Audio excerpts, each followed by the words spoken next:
Մեկնարկել են Սուրեն Զաքարյանի անվան մշակույթի պալատի դահլիճի վերանորոգման աշխատանքները։ Այս օրերին ընթանում են դահլիճի բեմի հատակի վերանորոգման աշխատանքներ։ Այս նախաձեռնությունն իրողություն է դարձել Գերմանիայի միջազգային համագործակցության ընկերության «Լավ կառավարում» հանուն տեղական զարգացման Հարավային Կովկասում ծրագրի շրջանակում GIZ-ի կողմից Գերմանիայի տնտեսական համագործակցության եւ զարգացման նախարարության պատվիրակմամբ եւ Հայաստանում Շվեյցարիայի զարգացման եւ համագործակցության գործակալության համաֆինանսավորմամբ։ Ծրագրի արժեքը շուրջ 41.8 միլիոն դրամ է։ GIZ-ի եւ Սևանի համայնքապետարանի հետ համագործակցության շնորհիվ իրականություն դարձավ շատ սպասված մի ծրագիր, որը ել ավելի խթան է հանդիսանալու Սևանի մշակութային կյանքի զարգացմանը։ Ուրեմն այս պահին կատարում են աշխատանքներ բեմի հատակի նորոգման, հատակը ամբողջությամբ նորոգվում է, նոր ֆաներաներ են դրվում, որը ավելի ամրացնելու է բեմահարթակը։ Աշխատանքները մեկնարկել են փետրվարի սկզբից, ժամկետը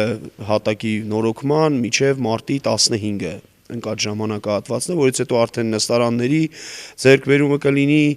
վարագույրների եւ նաեւ տեխնիկական լուսային համակարգով հագեցվածությունը։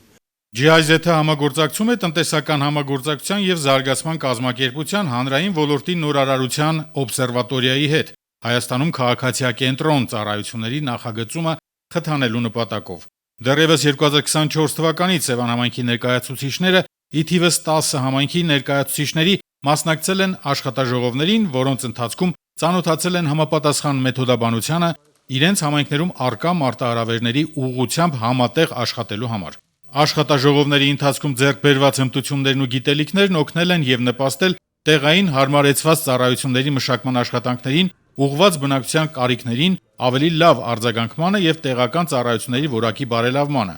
Հարմարեցված ծառայությունների մշակման աշխատանքների առաջին արդյունքը մշակույթի պալատի բեմի վերանորոգումն է, կահավորումը, տեխնիկական վերազինումը, որը նոր շունչ ու բովանդակություն կհաղորդի Սևան համայնքի մշակութային կյանքի աշխուժացմանն ու ակտիվացմանը։ Սուրեն Բարսեղյան, Արմեն Ղուկասյան, Գնելովանեսյան, Սևանի Էստիկ 1 հեռուստաընկերություն, Գեղամաուր։